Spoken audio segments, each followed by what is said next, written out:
Bagi kalian yang belum subscribe, silahkan untuk menekan tombol subscribe terlebih dahulu. Aktifkan lonceng notifikasinya. Bagikan video ini kepada Asyhadu an la ilaha illallah wahdahu la syarika lah wa asyhadu anna Muhammadan abduhu wa rasuluhu la nabiyya ba'dah.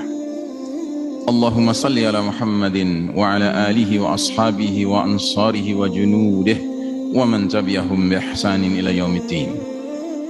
Fa ya ibadallah, أوصيكم وإياي بتقوى الله فقد فاز المتقون. وقال الله تعالى في كتابه الكريم بعد أعوذ بالله من الشيطان الرجيم يا أيها الذين آمنوا اتقوا الله حق تقاته ولا تموتن إلا وأنتم مسلمون. وقال تعالى في آية أخرى وإذا قرأت القرآن جعلنا بينك وبين الذين لا يؤمنون بالآخرة حجابا مستورا. Amma ba'd. Sidang Jumat rahimakumullah. Dalam suatu hadis yang disampaikan oleh sahabat Abis al-Ghifari, annahu qala ya ta'unu khudni thalathan yaqulu hadha.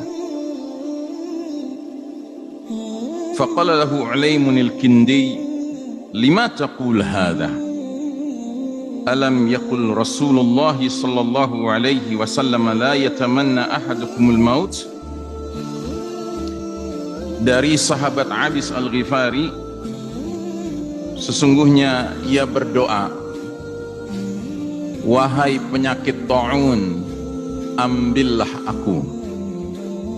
Dia mengucapkannya 3 kali. Maka Ulayman al-Kindi bertanya, mengapa engkau berdoa demikian? Bukankah Rasulullah sallallahu alaihi wasallam bersabda, janganlah salah seorang di antara kalian berangan-angan akan kematian. Faqala inni sami'tu yaqulu badiru bil mauti sittan. Malah Abis al-Ghifari radhiyallahu anhu menjawab, sesungguhnya aku mendengar Nabi Muhammad sallallahu alaihi wasallam bersabda, berharaplah segera datangnya kematian bila mana 6 perkara telah menjadi kenyataan. Imratas sufaha, yang pertama, pemerintahan dipegang oleh penguasa yang bodoh. Kathratas syurati, banyaknya antek-antek penguasa atau polisi. Wabai al-hukmi, yang ketiga, munculnya fenomena jual beli kasus hukum. Wastifakhfan biddami, yang keempat, dianggap ringannya penumpahan darah. Wa qati'atur rahimi, yang kelima, terputusnya tali silaturahim. Wa nashwan yattakhiduna al-Qur'ana mazamira yuqaddimunahu yughannihim wa in kana aqalla minhum fiqhan. Yang keenam, munculnya pemuda yang menjadikan Al-Quran sebagai mazamir, nyanyian atau seruling. Manusia mendorong pemuda itu menjadi imam dikarenakan nyanyiannya menyenangkan terdengarnya, sekalipun dia bukan seseorang yang memahami ad-din, agama. Saudaraku rahimakumullah, dalam hadis ini banyak sekali pelajaran yang bisa kita petik. Yang paling pertama, Abis al-Ghifari berdoa agar dirinya menemui kematian ketika terjadi wabah ta'un.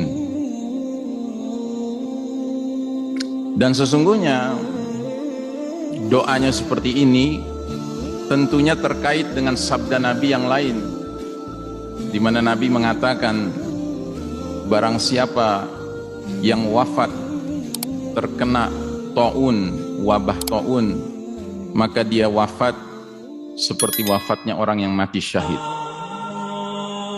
Karenanya di zaman Khalifah Umar bin Khattab radhiyallahu an, seorang sahabat mulia minas sabiqin al-awwalin, termasuk yang awal masuk Islam, yaitu Abu Ubaidah. Abu Ubaidah menjadi gubernur di Syam, sedangkan wilayah yang dia pimpin itu terkena taun. Dari hari ke hari semakin banyak yang meninggal dikarenakan taun itu. Lalu Abu Ubaidah bergumam, ya Allah, bilakah tibanya giliranku? Seperti mengharap-harap agar dirinya dicabut nyawanya dikarenakan taun tersebut. Nah, ini pelajaran berharga sekali buat kita. Sebagian umat Islam menganggap pandemi hari ini adalah taun, tetapi anehnya tidak ada seorang muslim pun yang kita dengar berharap-harap dirinya mati dikarenakan taun ini. Kalau memang benar dia taun, malah yang kita dengar adalah segala upaya dilakukan agar dirinya tidak terjangkiti penyakit ini, agar apa? Agar tidak mati. Padahal tidak begitu sikap para sahabat. Para sahabat sikapnya adalah kalau tahu taun sedang terjadi, bahkan mengharapkan dirinya menemui kematian dikarenakan taun, karena keyakinannya akan sabda Nabi, barang siapa yang meninggal dikarenakan kena penyakit taun, dia matinya mati syahid. Karenanya Abi Al-Ghifari sampai 3 kali berdoa, ya ta'unu khudni, wahai ta'un ambillah aku, wafatkanlah aku. Nah, uniknya seorang tabi'in yang hadir di dekatnya, yaitu Ulaimunil Kindi, menjadi heran, kenapa engkau berdoa demikian? Bukankah Nabi Muhammad sallallahu alaihi wasallam bersabda, la tatamannau ahadukumul maut, janganlah salah seorang di antara kalian berangan-angan akan kematian. Malah Abi Al-Ghifari menyampaikan sebuah hadis yang lebih mengejutkan lagi. Dan hadis ini tentunya berkaitan dengan kondisi zaman yang berbeda dengan kondisi zaman yang dihadapi para sahabat maupun tabi'in. Karenanya ini termasuk hadis min alamatis sa'ah, di antara tanda-tanda sudah dekatnya hari kiamat atau tanda-tanda akhir zaman. Apa kata Abi Al-Ghifari? Sami'tu yaqulu badiru bil mauti sittan, bersegeralah kalian berharap kematian bila mana 6 perkara, 6 kondisi, 6 situasi telah muncul. Keenam situasi itu, yang pertama imrotas sufaha, hadirnya penguasa yang bodoh. Kalau ayat atau hadis berbicara tentang bodoh, itu bodoh maknanya apa? Al-jahlu anil haq, al-jahlu anid din, bodoh akan kebenaran, bodoh akan agama.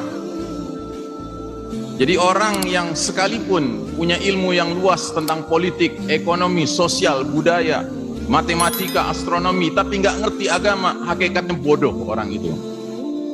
Tapi sebaliknya, orang yang barangkali hanya sedikit pengetahuannya tentang din, tetapi dia berpegang teguh dengan din itu, pengetahuan itu, maka ini orang yang cerdas di mata Allah Subhanahu wa Ta'ala. Karenanya penguasa yang dikatakan berilmu adalah penguasa yang tidak akan mengelola kepemimpinannya kecuali berlandaskan petunjuk Allah dan petunjuk Rasul. Makanya ketika Allah Ta'ala berbicara tentang siapa itu ulil amri minkum yang sebenarnya, di surat An-Nisa ayat 59, jelas tegas Allah Ta'ala menggambarkan ciri ulil amri minkum adalah فَإِن تَنَزَعْتُمْ فِي شَيْءٍ فَرُدُّوهُ إِلَى اللَّهِ وَالرَّسُولِ إِن كُنتُمْ تُؤْمِنُونَ بِاللَّهِ وَالْيَوْمِ الْآخِرِ. Dan bila kalian berselisih pendapat tentang suatu perkara, suatu urusan, kembalikanlah urusan itu kepada Allah, yakni Al-Quran, dan kepada Rasul, yakni As-Sunnah. Jika kalian benar-benar beriman kepada Allah dan hari akhir. Karenanya Ibnu Katsir ketika menafsirkan ayat ini sampai mengatakan, sekalipun di suatu masyarakat dianggap banyak kaum muslimin, tetapi jika mereka rela punya pemimpin yang tidak menyelesaikan perkara dengan kembali kepada Quran dan Sunnah, hakikatnya masyarakat itu tidak beriman kepada Allah dan hari akhir. Masyarakat yang beriman kepada Allah dan hari akhir adalah masyarakat yang hanya mau punya pemimpin yang bila ada perselisihan pendapat tidak mau tengok kemanapun kecuali kepada Allah dan Rasulnya, kepada kitabullah was sunnah. Inilah pemimpin yang cerdas, inilah pemimpin yang berilmu. Selain daripada itu, imrotas sufaha, penguasa yang bodoh. Adakah kondisi pertama ini sudah hadir di tengah kita? Silahkan jamaah menjawab sendiri. Kondisi yang kedua yang membenarkan seseorang berharap kematian segera menjemput dirinya ialah kondisi bai al-hukmi, munculnya fenomena jual beli kasus-kasus hukum. Jadi di pengadilan yang tegak bukanlah keadilan dan hati nurani, tetapi yang tegak adalah penentuan benar salahnya tersangka, tertuduh berdasarkan bayaran, berdasarkan riswah, ya, suap. Adakah hari ini telah menjadi kenyataan dalam realitas hidup kita? Silahkan jamaah menjawab sendiri. Yang jelas kalau seperti di Amerika, kalau kita nonton film di Amerika tentang pengadilan, peradilan di Amerika, bukan rahasia lagi. Yang namanya di belakang sidang-sidang pengadilan itu biasa bertemu antara hakim dengan jaksa, dengan pembela. Lalu mereka mengadakan deal-deal tertentu tentang bagaimana kita akhiri jalan cerita sidang ini. Dan itu semua terkait dengan negosiasi yang menyangkut harta, menyangkut uang. Nauzubillah min dzalik. Adakah di negeri ini juga demikian? Silahkan jamaah menjawab sendiri. Yang ketiga, kathratus syurat, banyaknya antek-antek penguasa. Antek penguasa ini maknanya aparat. Ada istilah modern sekarang ini yang disebut dengan police state, negara polisi. Jadi satu negara itu amat sangat tergantung kepada banyak sedikitnya aparat. Baru udah bisa berjalan. Ada gurauan yang berbunyi dalam bahasa Inggris, Singapore is a fine city. Singapura adalah kota yang baik, fine. Dalam bahasa Inggris, fine punya dua makna, Pak. Yang satu baik, yang satu denda. Singapura adalah kota denda. Di mana-mana denda. Ya, buang sampah sembarangan denda. Ya, melanggar lampu lalu lintas denda. Ya, kuat sekali, ketat sekali diberlakukan hal ini. Sehingga tampillah Singapura sebagai kota yang sepertinya teratur sekali. Tapi kalau kita pergi ke apartemen di Singapura, lalu kita masuk ke lorong tangga daruratnya, di sana kita akan temukan sampah, ya, luar biasa. Karena itu tidak termasuk yang diperhatikan oleh aparat dan tidak ada CCTV di situ. Jadi saudaraku rahimakumullah, masyarakat yang bermasalah adalah masyarakat yang sangat bergantung dengan hadirnya aparat. Makin banyak aparat, barulah dia makin teratur. Kalau tidak bisa dikatakan, makin rakyatnya itu menjadi tunduk karena takut, bukan karena kesadaran. Sedangkan masyarakat kumpulan orang beriman adalah masyarakat yang iman akan hadirnya para malaikat. Sehingga mereka dengan kesadaran sendiri akan meninggalkan yang mungkar dan menegakkan yang ma'ruf. Adapun fungsi daripada aparat hanyalah fungsi supporting saja, fungsi mendukung saja. Tetapi dalam police state, maka justru yang jadi faktor utama adalah hadirnya kuantitas yang besar dari antek-antek penguasa. Yang keempat, wastifafan biddam, dianggap ringannya penumpahan darah. Jadi pembunuhan menjadi perkara yang biasa. Orang sudah mulai tidak sensitif lagi ketika ada kematian karena pembunuhan. Kalau seperti di Amerika, pembunuhan ini statistiknya mengerikan sekali. Dari tahun ke tahun semakin banyak terjadi pembunuhan dengan tembak-menembak. Dan seringkali tembak-menembak ini dilakukan oleh mereka-mereka yang benar-benar tidak punya motif kecuali ingin menembak saja. Seperti yang kita dengar kasus-kasus di berbagai high school, ya sekolah-sekolah SMA, di mana seorang pelajar tiba-tiba datang membawa machine gun ke sekolahnya, lalu dia berondong teman-temannya, dia berondong gurunya, ya hanya karena ingin melakukannya saja. Ya, ini benar-benar menyebabkan masyarakat menjadi memandang kematian itu seperti barang yang murah, ya. Darah itu barang yang murah. Nauzubillah min dzalik. Adakah itu sudah menjadi sebuah fenomena di negeri kita? Allahu a'lam bishawab. Yang jelas kita tahu di negeri ini ada kasus-kasus pembunuhan yang menjadi dark agenda, agenda gelap. Nggak ada tindak lanjutnya, nggak ada kejelasan, sehingga keluarga dari yang terbunuh tidak bisa mengerti kemana mereka harus menuntut, karena mereka berhadapan dengan arogansi mereka yang punya kekuasaan yang diduga kuat sebagai pihak yang melakukan pembunuhan itu. Kemudian yang kelima, wa qati'atur rahim, putusnya tali silaturahim. Bila mana tali silaturahim sudah putus, maka ini juga termasuk perkara yang membenarkan seseorang untuk memohon agar dirinya segera saja menemui kematian. Sebab Nabi Muhammad SAW mengatakan bahwa sesungguhnya menjalin tali silaturahim ini termasuk perkara yang sangat mulia. Sampai-sampai Nabi mengatakan barang siapa yang memutus tali silaturahim, nerakalah tempatnya. Sementara keutamaan tali silaturahim ini sangat jelas. Nabi mengatakan dalam hadis yang lain, barang siapa yang ingin dilapangkan rizkinya dan dipanjangkan umurnya, falyasilu rahim, hendaknya dia menjalin tali silaturahim. Hari ini tali silaturahim tampaknya sudah mulai terancam. Karena apa? Karena munculnya fenomena manusia yang khawatir bersilaturahim, dan kadangkala dengan alasan-alasan yang nggak make sense, nggak masuk di akal, seperti kasus pandemi ini. Berapa banyak keluarga yang tidak saling bersilaturahim sekarang? Begitu diajak bersilaturahim, jawabnya udah lewat Zoom aja dah. Biasanya sebabnya karena apa? Karena khawatir ketularan. Memangnya kenapa kalau ketularan? Sakit. Memangnya kenapa kalau sakit? Bisa mati. Sementara Nabi bersabda, barang siapa yang ingin dilapangkan rezekinya dan dipanjangkan umurnya, bersilaturahimlah. Mana yang lebih kita percaya? Logika-logika my science atau logika Nabi Muhammad SAW? Saya menggunakan istilah my science karena hari ini di kalangan ilmuwan di Eropa dan di Amerika sudah banyak yang mengkritisi pandemi ini, sampai mereka mengatakan pemerintah itu tidak menggunakan sains sebagai basis di dalam bergeraknya, dalam menentukan kebijakannya, tapi mereka menggunakan my science, sains menurut saya. Jadi bukan sains yang objektif lagi. Saudaraku rahimakumullah, yang keenam, fenomena yang menyebabkan seseorang dibenarkan untuk memohon kematian disegerakan.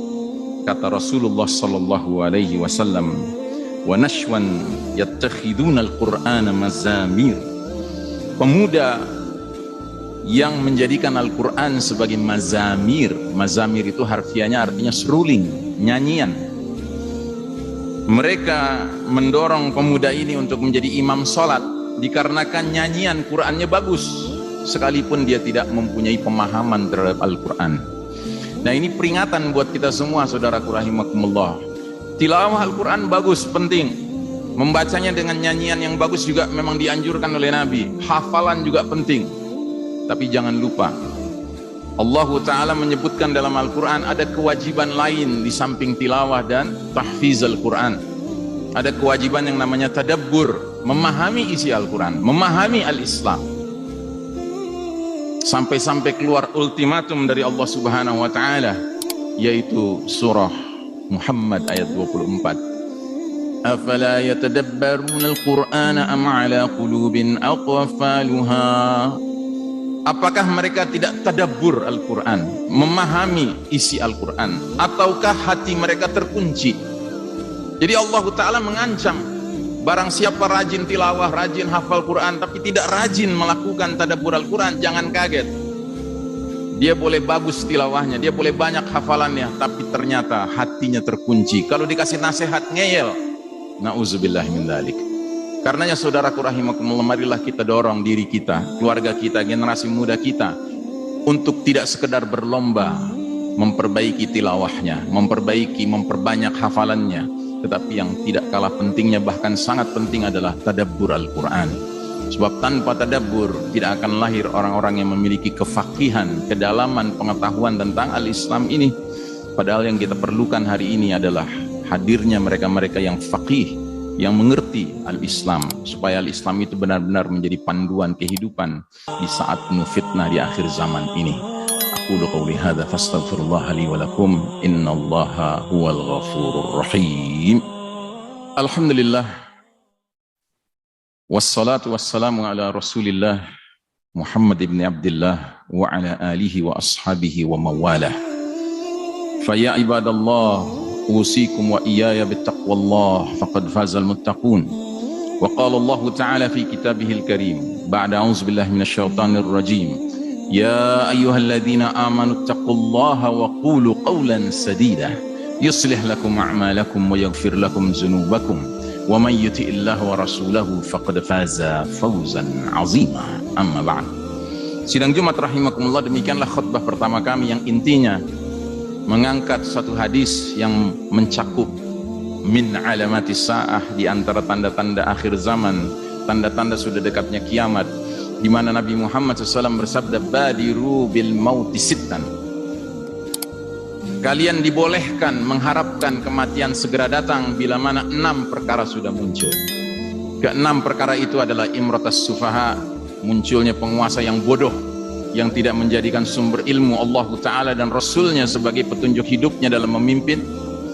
Yang kedua, kathratas syurati, banyaknya antek-antek penguasa, polisi, yang menyebabkan masyarakat itu bergerak berlandaskan aturan dan penegakan aturan, tergantung aparatnya hadir atau tidak hadir, bukan dengan kesadaran masyarakat itu bergerak. Yang ketiga, munculnya fenomena bai'ul hukmi, jual beli kasus-kasus hukum. Jadi orang tidak bisa lagi mendapatkan keadilan di pengadilan. Karena apa? Karena hakikatnya bukan yang tegak adalah keadilan dan hati nurani, tetapi yang tegak adalah duit.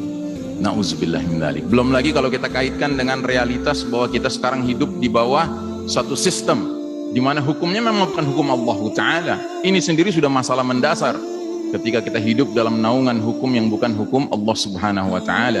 Padahal Allah menawarkan pilihan cuma 2 saja. Afa hukmal jahiliyati yabghun wa man ahsanu minallahi hukman liqaumi yuqinun. Apakah hukum jahiliyah yang manusia kehendaki, dan siapakah yang lebih baik hukumnya daripada hukum Allah bagi kaum yang yakin akan agamanya? Jadi pilihan cuma 2 saudaraku, atau kita hidup di bawah naungan hukum Allah, atau kalau tidak berarti hukumnya namanya hukum jahiliyah. Yang keempat, kondisi yang menyebabkan orang dibenarkan untuk mengharapkan kematian segera adalah istighfafan biddam, ketika penumpahan darah dianggap perkara yang ringan, pembunuhan menjadi perkara yang biasa. Kemudian yang kelima, qati'atur rahim, tali silaturahim terputus.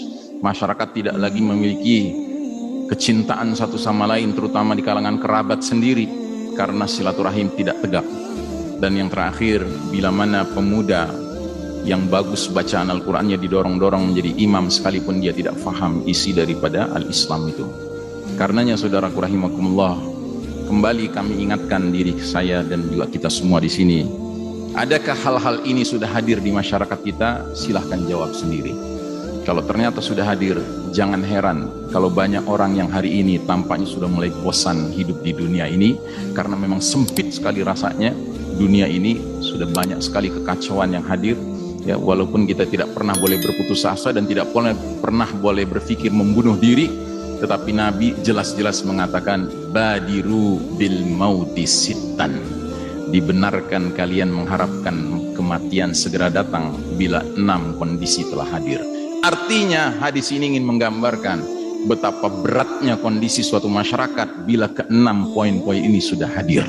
Ya, yang karenanya kalau memang sudah hadir enam-enamnya, marilah kita banyak bertaubat, marilah kita banyak mendekatkan diri kepada Allah, marilah kita meminta kekuatan, sabar dan istiqamah, karena ini berarti zaman yang luar biasa. Innallaha wa malaikatahu yusholluna 'alan nabi ya ayyuhalladzina amanu shallu 'alaihi wa sallimu tasliman. Allahumma salli ala Muhammad wa ala ali Muhammad kama shallaita ala Ibrahim wa ala ali Ibrahim innaka Hamidum Majid. Allahumma barik ala Muhammad wa ala ali Muhammad kama barakta ala Ibrahim wa ala ali Ibrahim innaka Hamidum Majid. Allahumma ighfir lil muslimin wal muslimat wal mu'minin wal mu'minat الأحياء منهم والأموات يا سميع قريب مجيب دعوات يا قاضي الحاجات. ربنا اغفر لنا ولإخواننا الذين سبقونا بالإيمان ولا تجعل في قلوبنا غلا للذين آمنوا ربنا إنك رؤوف رحيم. اللهم اغفر لنا ولوالدينا وارحمهم كما ربونا صغارا. ربنا هب لنا من أزواجنا وذرياتنا قرة أعين واجعلنا للمتقين إماما. اللهم أعز الإسلام والمسلمين، اللهم أذل الشرك والمشركين، اللهم انصر المسلمين المظلومين المستضعفين في كل مكان وفي كل زمان، خاصة في فلسطين، في الشام، في سوريا، في غزة، في ميانمار، في الزنجان، في هنديا، في روهينيا، في إندونيسيا، وفي أفغانستان، وفي كل مكان وفي كل زمان برحمتك يا أرحم الراحمين. اللهم انصر إخواننا المؤمنين المخلصين الموحدين المجاهدين في سبيل الله في كل مكان وفي كل زمان. اللهم إنا نعوذ بك من عذاب جهنم ومن عذاب القبر ومن فتنة المحيا والممات ومن شر فتنة المسيح الدجال. ربنا آتنا في الدنيا حسنة وفي الآخرة حسنة وقنا عذاب النار والحمد لله رب العالمين. إلا أنت سبحانك إني كنت من الظالمين.